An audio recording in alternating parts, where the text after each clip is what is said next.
Good day everyone, my name is Tanshren Titan and I am from BTP10 2B. Now, we will discuss about the agrarian reform. So, agrarian reform is a way to change the lives of the farmers and the rural workers by making changes to the land ownership and thus land system. It distributing land more fairly, so small workers or landless workers can get their own land to farm. And agrarian reform timeline is a chronological summary of events, laws, and programs that show how land ownership and farming system had changed over time. Yun yung topic namin, which is the agrarian reform timeline. So first, we will tackle about the pre-Spanish period, which is before 1521 happened. In pre-Spanish period, which happened before 1521, bago dumating yung mga Spaniards, yung land, it is owned by the barangays at hindi siya owned ng mga individuals. In this period, there was no concept of the private land ownership. Instead, dito nag-foster lamang yung mga community or the barangays on unity and for cooperation among community members. And sa panahon na to, wala pa yung mga Spaniards. Ang buhay ng mga Pilipino is mapayapa pa. And they have an equal access to the lands. Kumbaga may freedom sila na gamitin yung mga lupain para magnegosyo for farming or other work that they can benefit. And next is the Spanish period. Dito na dumating yung mga Spaniards. Spanish period occurred on 1521 to 1898. In this period, yung mga Spaniards introduce na nila yung encomienda system, na kung saan yung mga Spaniards, they have the control na sa mga lupa and sa mga tao sa Pilipinas. The purpose of this system to protect the mga Pilipino.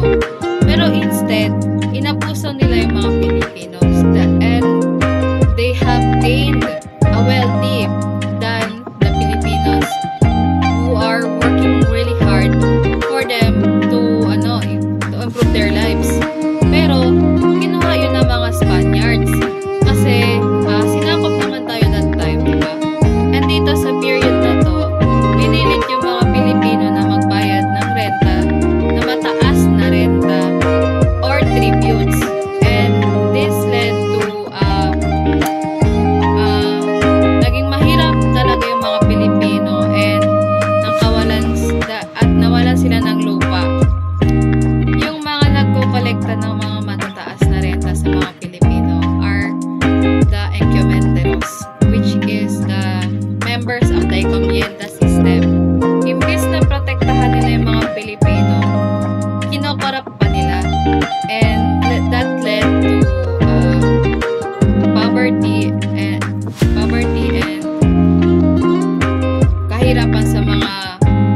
kahirapan at kawalan ng lupa sa mga Pilipino.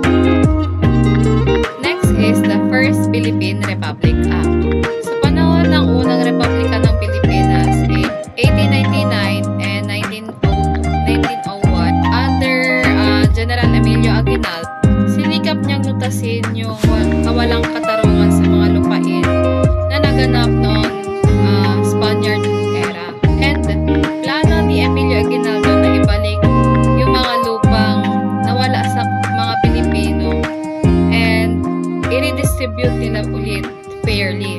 Ngunit dahil sa maikling buhay ng Republika, hindi natupad itong First Philippine Republic Act dahil sa war between Filipinos and America. Next is the American period, which happened on 1898 to 1935. Sa period na to, merong 4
Registration of 1902, Act number 496. This was a law during American period to organize and formalize land ownership in the Philippines. It established the torrent system, a method registering land titles that provided clear and legally recognized proof of ownership. So dito, lahat ng may land, they need to register their land and to certify that their land is their own.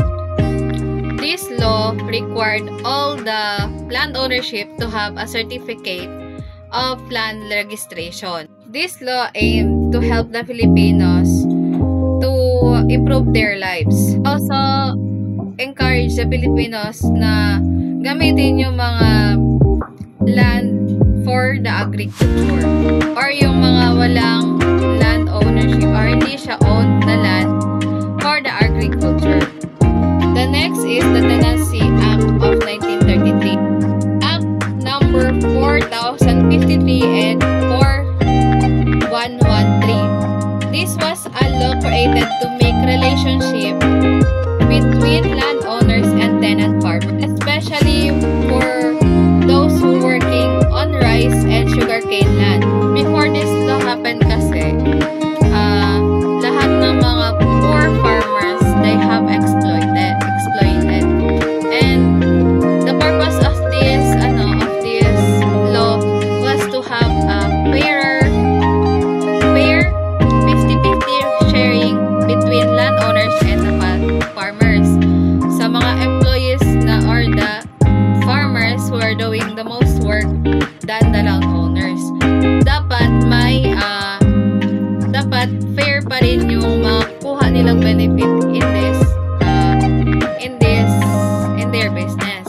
Lalo na sa mga rice lands or the sugarcane lands. Next law is the Public Land of 1903. This is the law that allowed Filipinos to apply for a piece of government-owned land to live on farm. And this system was called the homestead or the house of surrounding land owned by family system. Yung mga Pilipino, they can have 24 hectares and work on it. And next is the Commonwealth period. Commonwealth period is the 1945 Constitution. Commonwealth Act number 178. This act was enacted on November 13, 1936. This was a law that made changes to the earlier Rice Tenancy Act number 4045. Its main goal was to regulate and control the relationship between landlords and tenants, farmers, to make it fairer. Itong act na to is important para ma-improve yung landlords and the tenant farmers to improve their relationship. Kahit na may limit impact lang to siya, it shows progress naman din for their for the improving of the land and tenants relationship. Next is the Commonwealth Act number 361 of 1937. Specify the reasons for dismissal of tenants and only with the approval of the Tenants Division of the Department of Justice. But before mag-broke yung agreement ng landlord and the tenants, this need to be approved by the Tenant Division of the Department of Justice. This act was a step forward in protecting the tenants farmers. It showed the government's effort and to address abuses of the landlords against the tenants. And this system was laid the groundwork for the more comprehensive tenancy reforms in the future. This law gave some protection to the tenants for protection by requiring landlords to follow the legal procedures before dismissal of their agreement. Next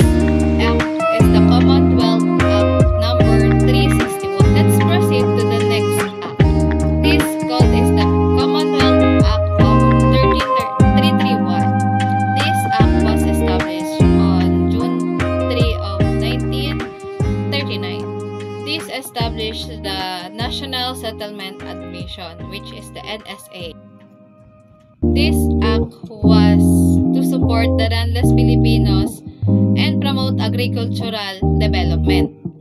This act created the National Settlement Administration with a capital stock of 20 million pesos. This act was an early attempt at land redistribution and rural development in the Philippines.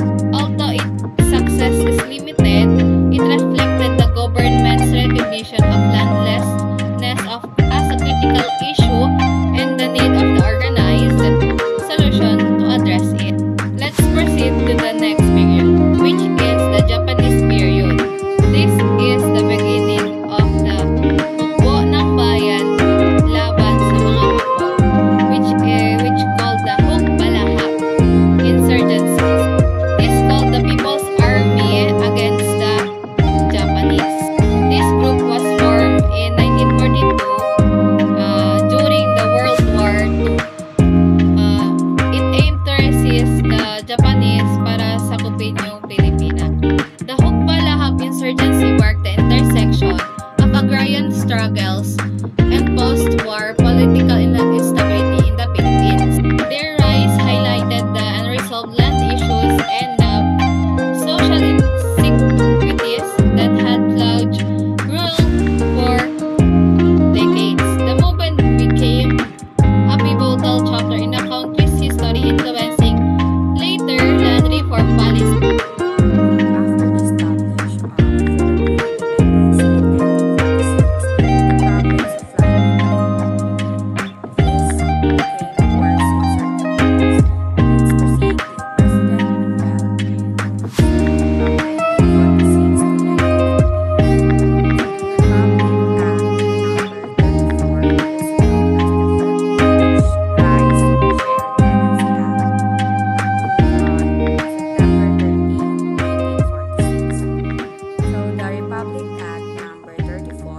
Established the 70-30 sharing arrangement and regulating shared tenancy contracts.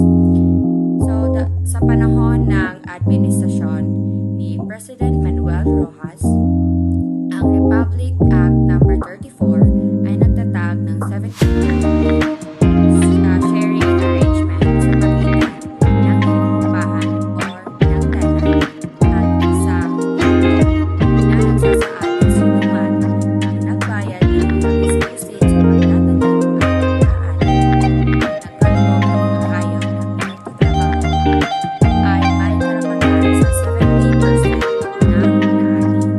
Binawasan din ito ang interes sa mga pautang na ng may-ari ng lupa sa mga nakukuha sa higit sa 6%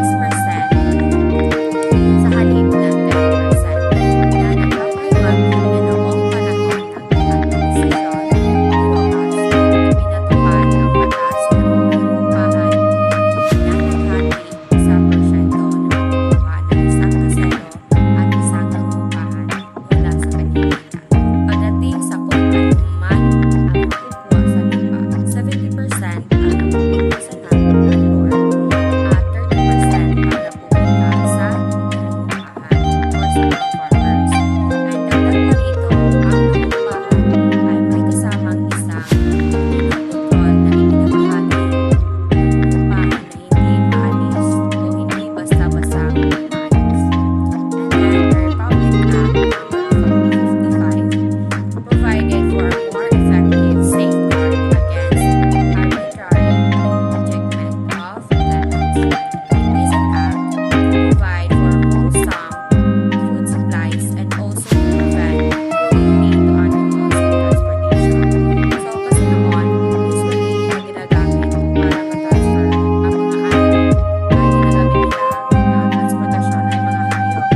So, pinatupad ang batas para ma-prevent ang pagmamalupit sa mga hayop na ginagamit na transportasyon. Sa administrasyon naman ni President Elpidio R. Quirino from 1948 to 1953, he enacted the Executive Order na number 355 issued on October 22,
populated or mga lugar na inhabited. It was target primarily at rebels who had returned and were giving lands for farms and housing.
Land and then i-resell or ipagbibili nito sa mga tenants or mga occupants.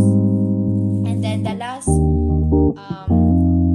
law is the Republic Act number 821 or the Creation of Agricultural Cooperative Financing Administration, providing small farmers and shareholders loans with low interest rates of 6 to 8%.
Also, his self-retention limits at 75 hectares. This provision limited the amount of land that landowners could give, encouraging the distribution of land to farmers. So dito parang farmers should have 75 hectares na land lang kasi may sobra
services to help farmers succeed, providing access to training, market access, and financial assistance.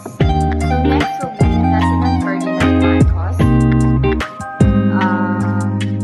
President Marcos era saw a major expansion of agrarian reform programs with a focus on promoting the new society and national development. During his term, he enacted four laws. It includes first is the Proclamation Number 1081 on September 21, 1972. This proclamation declared the entire county as an agrarian reform area and ushered in the era of this new society. It marked a shift toward a more centralized and controlled approach to agrarian reform. Next law is the Republic Act Number 6389, also known as the Code of Agrarian Reform, and Republic Act Number 6390 of 1971. These laws established the Department of Agrarian Reform, or the DAR, and the Agrarian Reform Special Account Fund. These measures were intended to strengthen the position of farmers and expand the scope of the agrarian reform. The next law is the Presidential Decree Number 2 on September 26, 1972. This decree declared the country under an agrarian reform program and ordered all government agencies to cooperate with the DAR. It also established the Agrarian Reform Coordinating Council to oversee the implementation of reform program. The last one is the Presidential Decree Number 27 on October 21, 1972. This decree limited the scope of agrarian reform to rice and corn farmland and lowered the retention limit to 7 hectares. These measures was intended to speed up the distribution of land to farmers, but also raised a concern about the possibility of eviction of social unrest. Although the Marcos administration made significant strides in expanding the scope of agrarian reform, the implementation of this program was often marred by corruption, inefficiency, and political manipulation. This led to criticism and dissatisfaction among farmers who felt that the reforms were not benefiting them as expected. Next will be President Corazon Aquino. The law of Executive Number 228 on July 16, 1987. It's like the first step to give the land to the farmers. It says that the farmers who are qualified under a previous law, PB 27, can now become owners of the land they are working on. It also sets the price of rice and corn lands that they have not been planted. It also states how farmers will pay and how much landowners will pay. It seems to give the farmers a chance to be the boss.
have a chance to have their own land.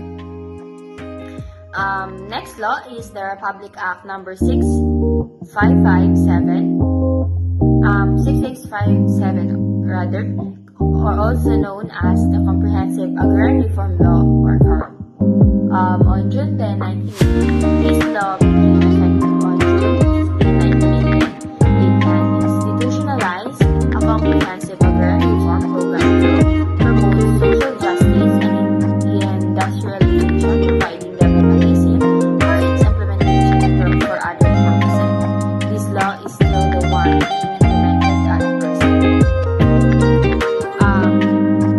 All of this laws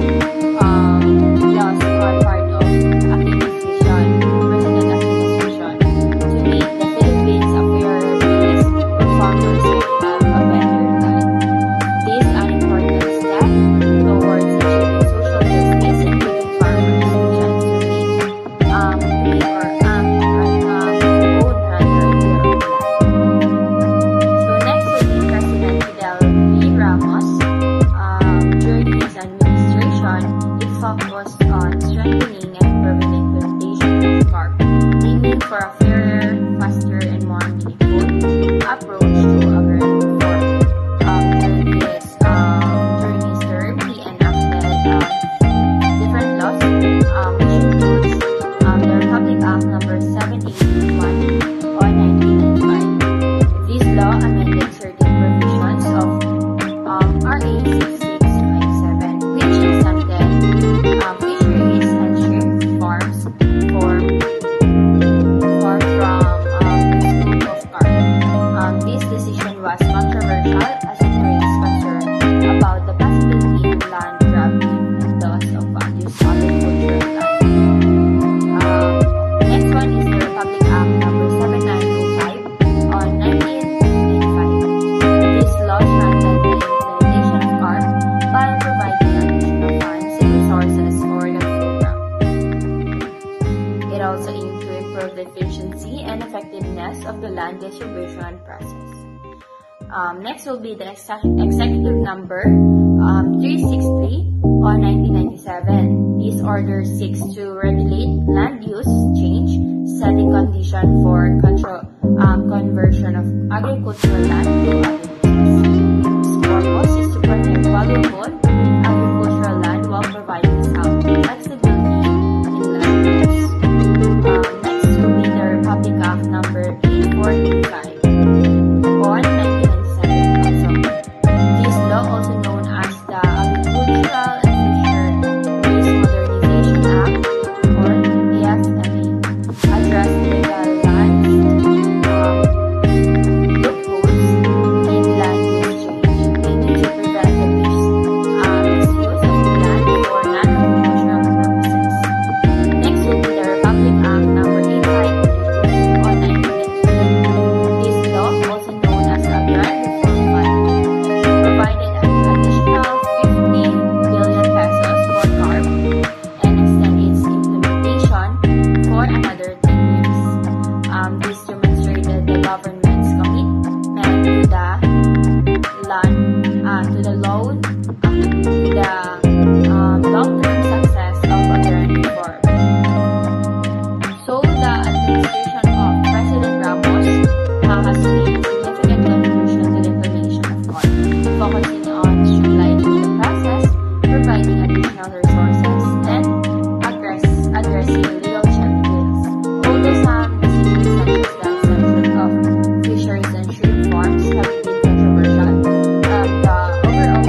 2012 State of the Nation address that he would complete before the end of his term the Comprehensive Agrarian Reform Program or CARP, the centerpiece program administrations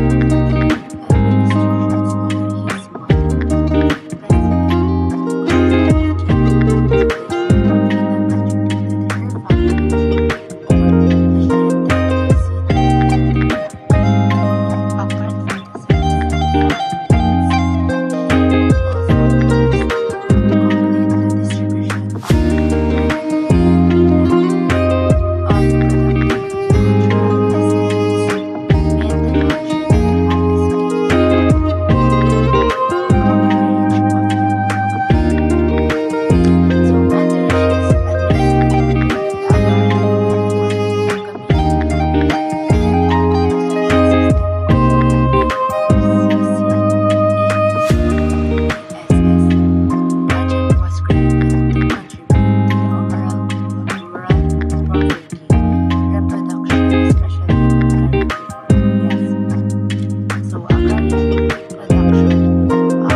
agrarian-related case that was also launched.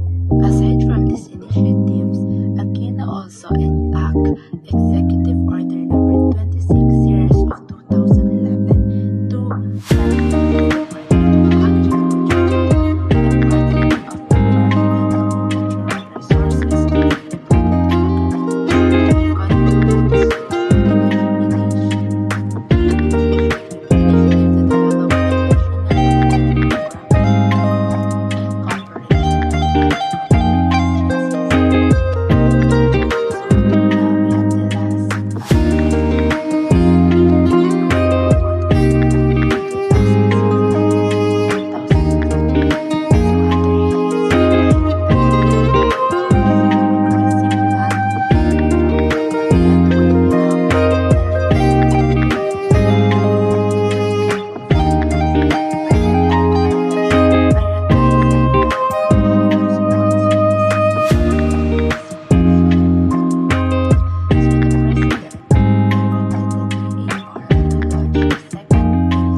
also pursues an open zero backlog in the resolution of cases in relation to agrarian justice, delivery of the Agrarian Reform Program to fast-track implementation